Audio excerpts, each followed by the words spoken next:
네, 함께 볼 하나님 말씀은 출애굽기 7장 14절로 21절의 말씀을 보겠습니다.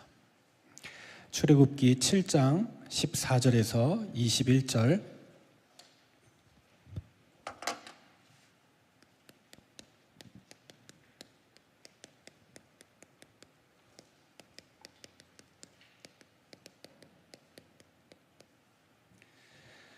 저와 여러분이 한 절씩 교독하여 봅니다. 제가 먼저 보겠습니다. 여호와께서 모세에게 이르시되 바로의 마음이 완강하여 백성 보내기를 거절하는도다.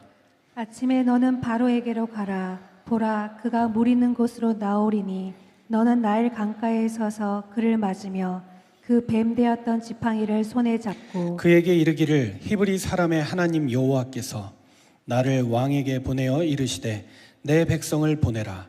그러면 그들이 광야에서 나를 섬길 것이니라 하였으나 이제까지 내가 듣지 아니하도다. 여호와가 이같이 이르노니 내가 이로 말미암아 나를 여호와인 줄 알리라.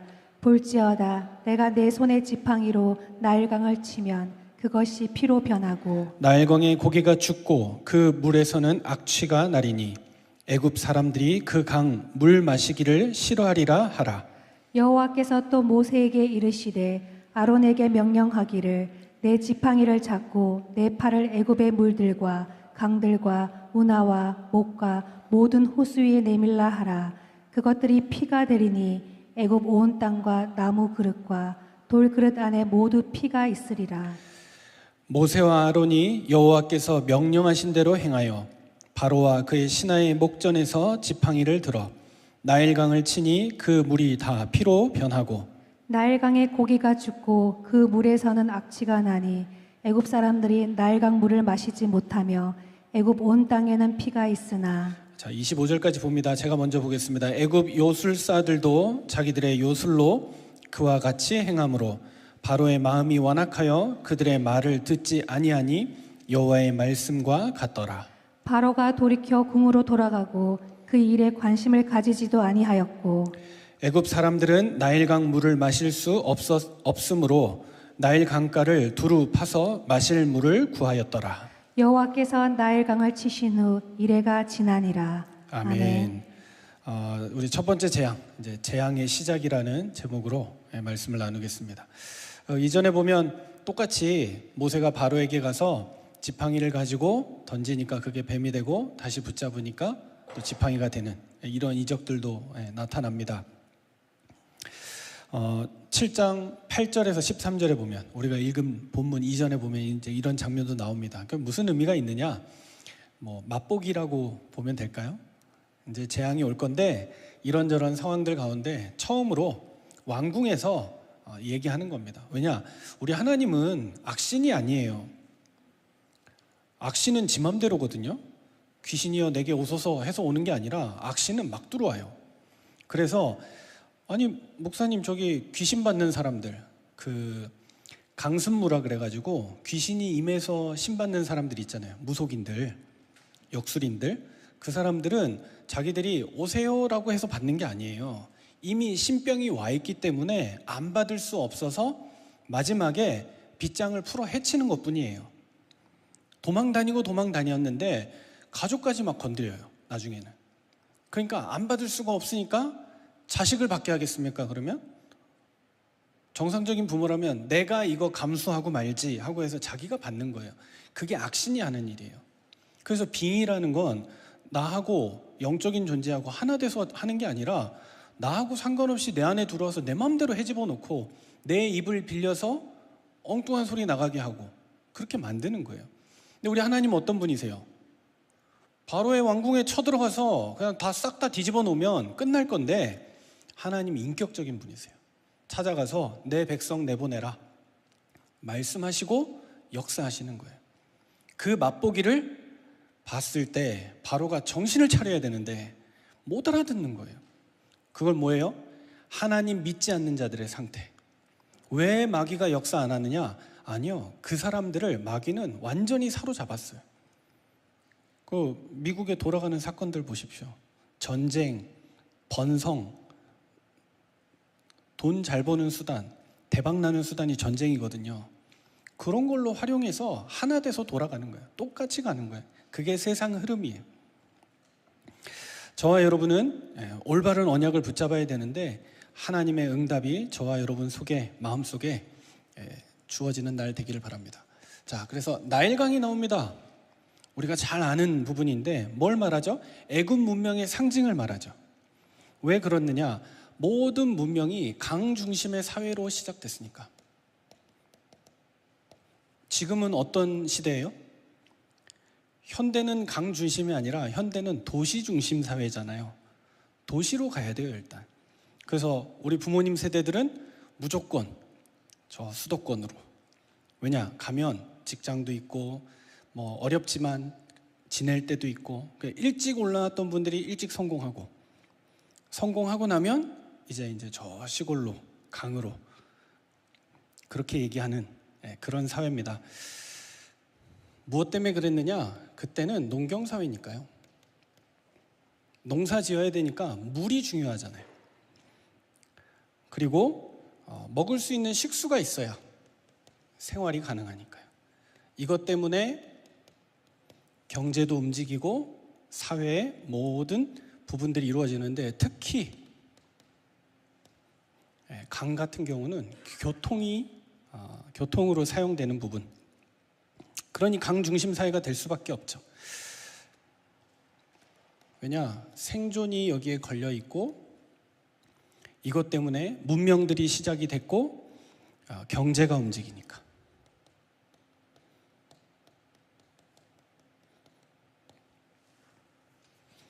이제 애굽도 마찬가지로 그냥 문명이 아니라 국가의 시스템이라고 생각하시면 돼요.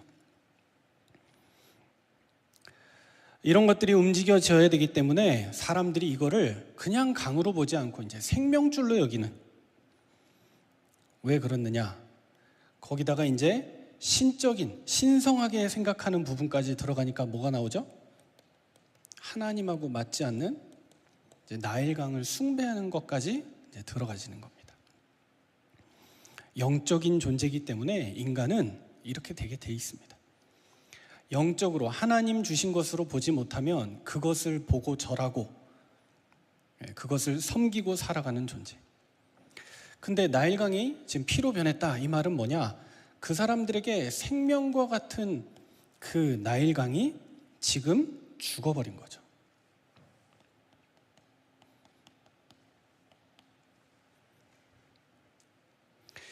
잘 아시는 대로 물이 피로 변했습니다. 이번에 이 본문 때문인지 모르겠는데 미국하고 이란하고 전쟁 중인데 호르무즈 해협에 어떤 바다가 뭐 붉은색으로 변했다 막 기사 막 뜨더라고요. 난 사람이 너무 많이 죽어가지고 피가 너무 많이 흘러서 그런가 보다 했더니 그 한 섬이 있는데 그 섬이 좀 토양 성분이 적철석이라고 해서 빨간색 철로 된, 이게 비가 오면 이게 막 흘러내려서 바다로 유입이 되고 그 양이 너무 많다 보니까 바다가 빨간색으로 변하더라고요. 그 봐라, 멀쩡하던 바다도 빨간색으로 변하는데 나일강이 피로 변했다. 하나님의 능력이면 가능하죠. 충분히 지금도 벌어지고 있는 일인데 그때 당시에 그런 상황이 벌어졌다. 충분히 가능하구나.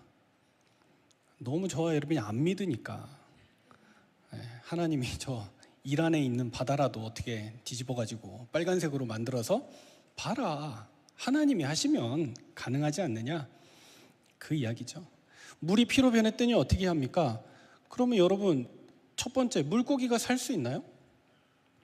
다 죽죠. 그리고 그 물고기들이 죽으면 어떻게 돼요? 악취가 날 거 아니에요, 썩어서.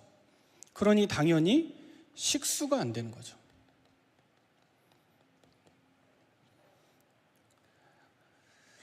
생명이 죽음으로 변하면 우리가 하나님을 섬기고 세상 만물을 다스리는 건데, 그것을 올바르게 온전하게 하나님의 방향대로 방법대로 돌보지 못하니까 거꾸로 그거 섬기다가 그 환경에 지배당하잖아요. 오늘날도 마찬가지잖아요. 우리가 무분별하게 막 개발했는데 하고 나니까 우리가 거기에 지배받잖아요. 이게 바로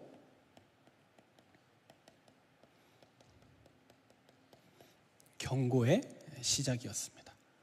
이후에도 9번의 재앙이 더 벌어지고 이스라엘 백성은 큰 어려움과 고통 가운데 처하게 되죠. 그 첫 번째가 나일강인 이유가 이 속에 있습니다. 그 사람들이, 애굽 사람들이 완전 신성시 여기고 이걸 전부라고 생각했던, 여기에 모든 것이 다 담겨져 있다라고 생각했던 그것, 무엇입니까? 자기들이 근원이라고 생각했던 이 부분에 어려움이 온 거죠. 무엇입니까? 풍요와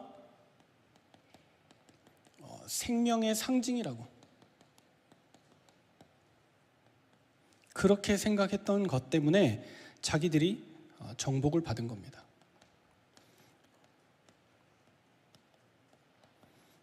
얼마나 어리석냐? 그냥 자연 만물인데 다스리고 섬기는 것이, 우리가 돌보고 정복하고 다스리는 것인데 그게 생명의 근원이라고 생각했죠. 그런데 애굽 사람들이 몰랐던 것이 무엇입니까? 진정한 근원 되시는 하나님을 모른 겁니다. 그 강을 누가 만들었습니까? 그 강을 누가 운영하십니까? 하나님이 하시는 건데 애굽 사람들은 그 피조 세계의 배경에 계신 전능하신 창조주 하나님은 모르고 그것만 섬기는 거예요. 강이 크니까 강 섬기는 거죠. 이것 때문에 큰 어려움을 당했습니다.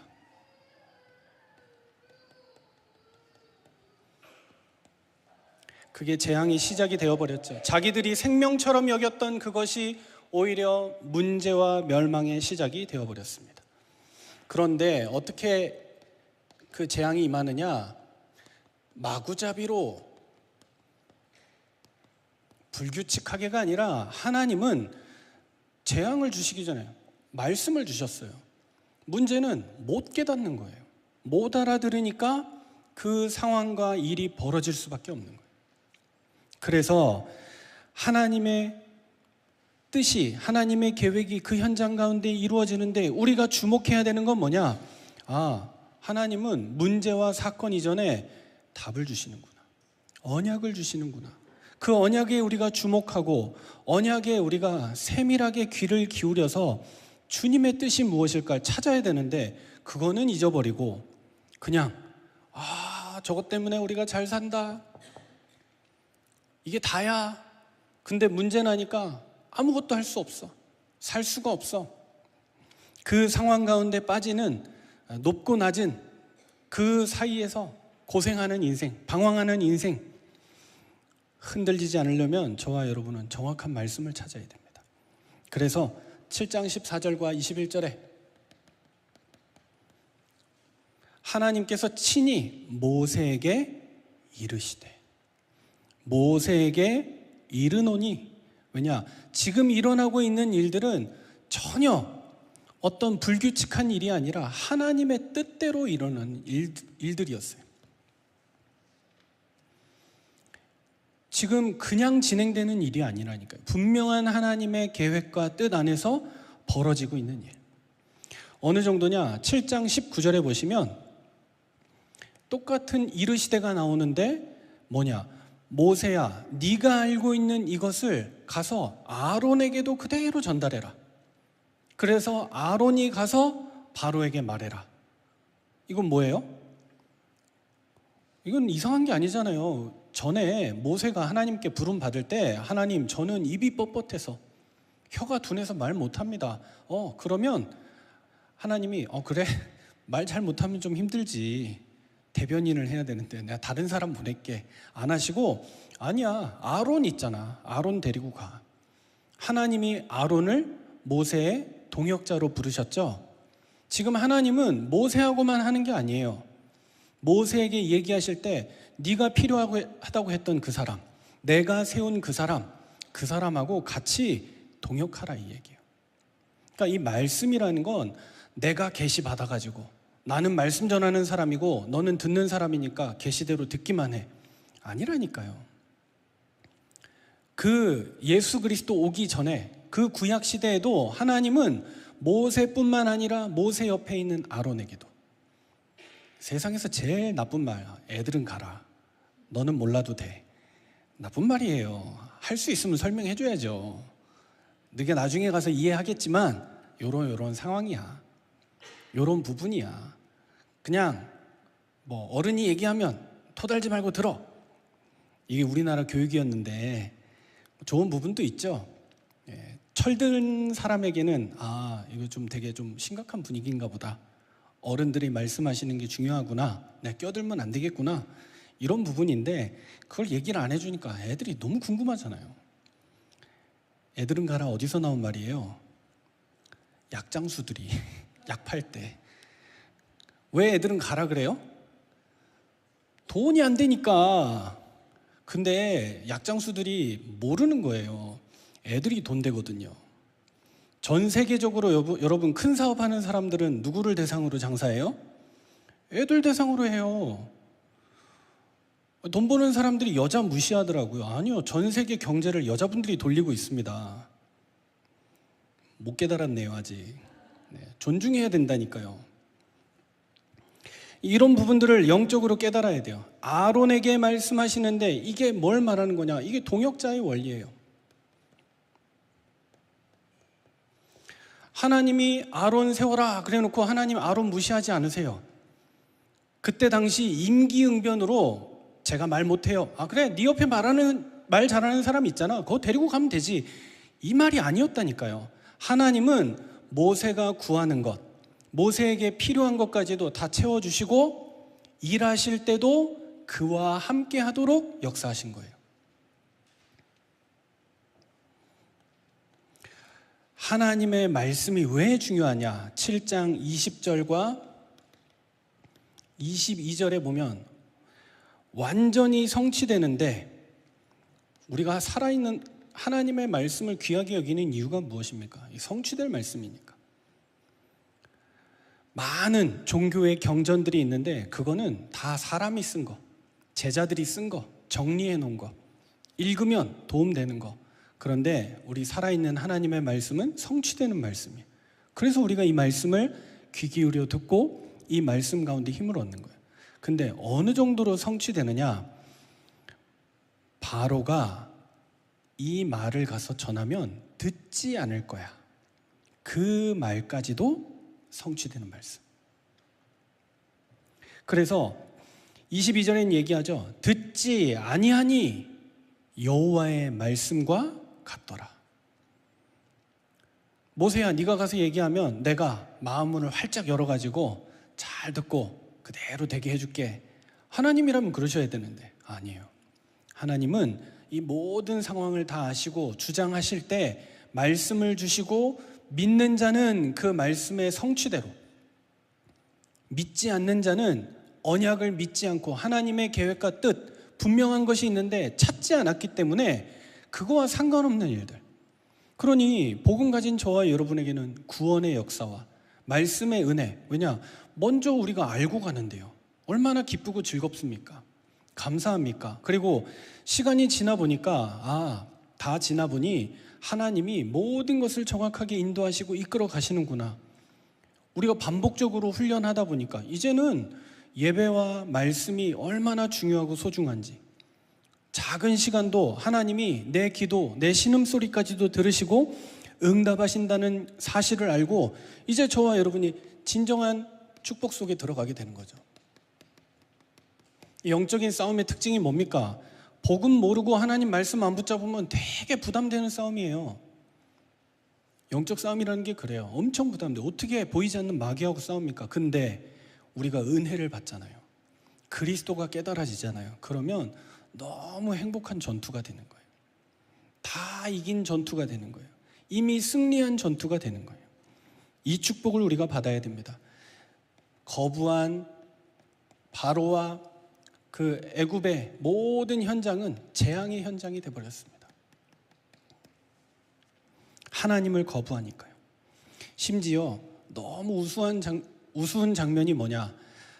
나일강을 피로 만들었더니 애굽의 술사들도 나와가지고 이거 우리도 할 수 있는 거야. 우리 신도 이렇게 할 수 있어. 나는 이 장면이 너무 아이러니한 거예요. 물이 피로 변했으면 그 피를 다시 물로 만들든지 회복을 시켜야 되는 거 아닌가요? 아니 물이 피가 돼서 지금 난리가 났는데 또 물을 피로 만들고 있네. 이거 너무 코믹한 거 아닙니까? 이해 안 되는 장면 아닙니까?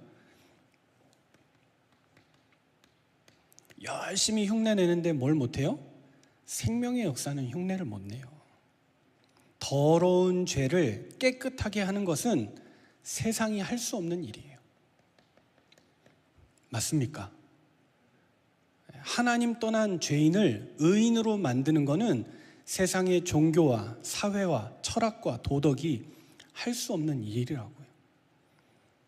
하나님만이 우리를 죄 가운데서 건져내고 생명 가운데로 거하게 하신다. 이게 우리가 붙잡아야 될 언약입니다. 결국 상황이 어떻게 됩니까? 바로의 마음은 완악해져서 거부하게 되었습니다.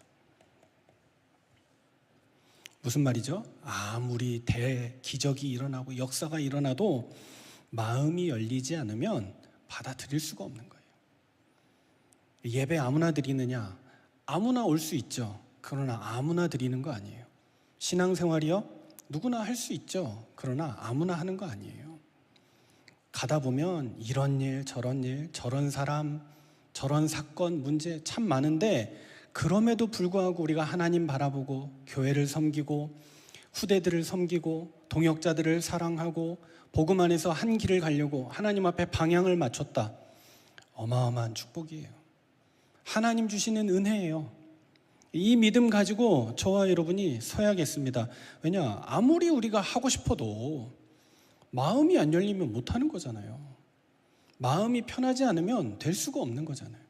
근데 믿음이라는 게, 신앙이라는 게 하나님이 우리의 생명의 주인이 되셔야 그 하나님의 인도를 받게 되었습니다. 저는 생각해 봤습니다. 저한테 나일강은 뭐 그냥 그런 느낌인데 모세는 어땠을까? 자기가 죽을 뻔했던 그 강 아닙니까? 어머니가 자기를 거기다 띄워보냈잖아요. 근데 거기서 자기가 살아 돌아왔어요.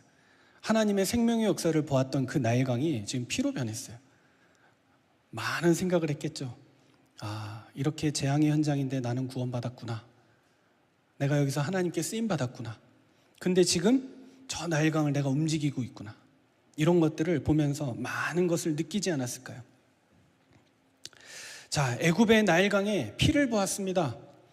특징이 뭡니까? 이 피는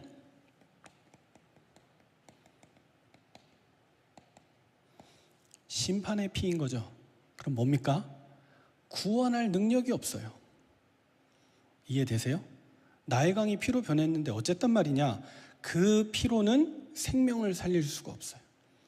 그래서 우리에게 무엇을 주셨어요? 구원의 피인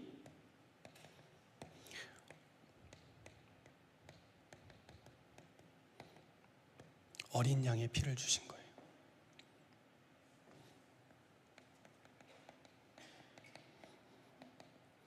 아무리 많은 물이 피로 변해도 그 변화 속에는 생명의 역사는 없다. 영혼을 살릴 수는 없다. 사회를 살릴 수 없고 문명을 살릴 수 없고 국가를 살릴 수 없다. 오직 예수 그리스도 어린 양의 피만이 사람을 살리고 우리의 가정과 현장과 후대를 살리고 문명을 살리고 시대를 살려낼 수 있다. 성경이 지금 단순히 이적을 보여주는 게 아니라 완전한 하나님의 역사를 우리에게 처음으로 설명하고 있는 거예요. 애굽 사람들이 볼 수 있도록. 요한일서 1장 7절에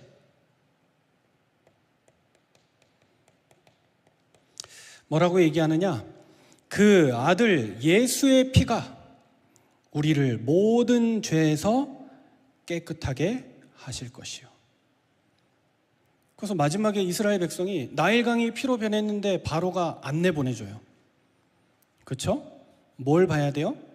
마지막에 이스라엘 백성이 출애굽하게 되는 결정적인 사건은 문설주에 어린 양의 피를 발랐을 때.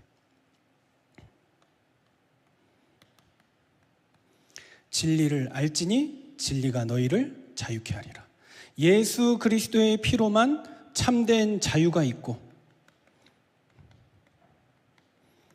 해방의 역사가 일어난다. 성경이 우리에게 말하고 있는 진리의 사건입니다. 오늘날에도 우리에게 필요한 나일강이 물로 피로 변하고 그 피가 다시 물로 변해도 생명의 역사는 안 일어나는데 우리는 예수 그리스도의 보혈로 구원받아 하나님의 자녀가 되었다. 이것보다 더 큰 하나님의 역사는 없습니다.